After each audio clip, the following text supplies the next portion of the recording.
There is a kind of person whose brain never truly shuts off. They notice too much. Not because they want to, because they cannot stop. A glance that lasts half a second too long. A pause that comes slightly too late. A smile that lands just a fraction off. Things the rest of the room moves past without blinking. But for this person, every single one gets recorded.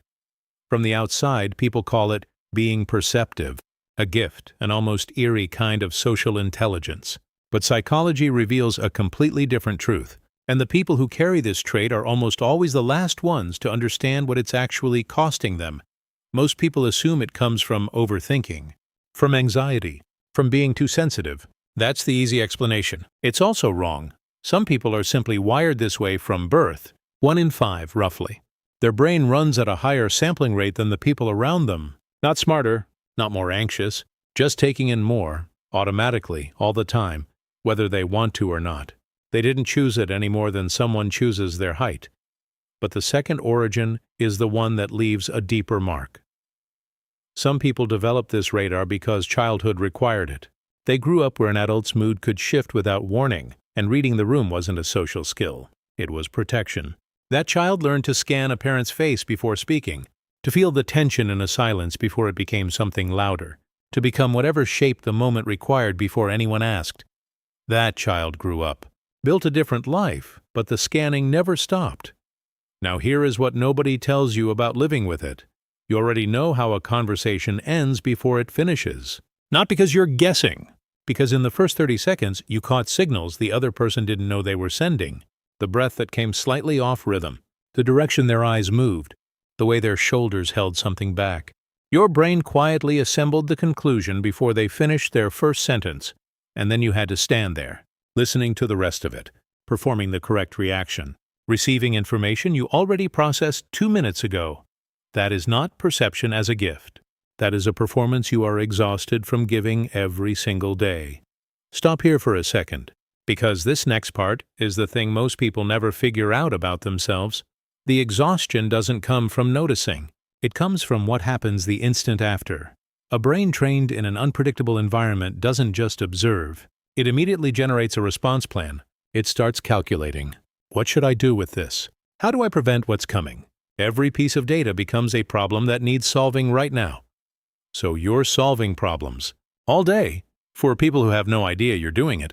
For situations that were never yours to manage. At full speed. Silently. Without being asked. The real weight isn't what you see. It's that you were never shown you're allowed to see something and simply put it down. You walk into a room where 2 people have just argued. No raised voices. Nothing visible. But you feel it in your chest before a single conscious thought arrives. You absorb it without choosing to. You carry it out when you leave. Most people experience mild versions of this. For you, it runs at full volume. In every room. Every day. And here is the specific loneliness that grows from it. You see what's coming before the people involved do. A friendship quietly fracturing. Someone new whose warmth arrives slightly too quickly.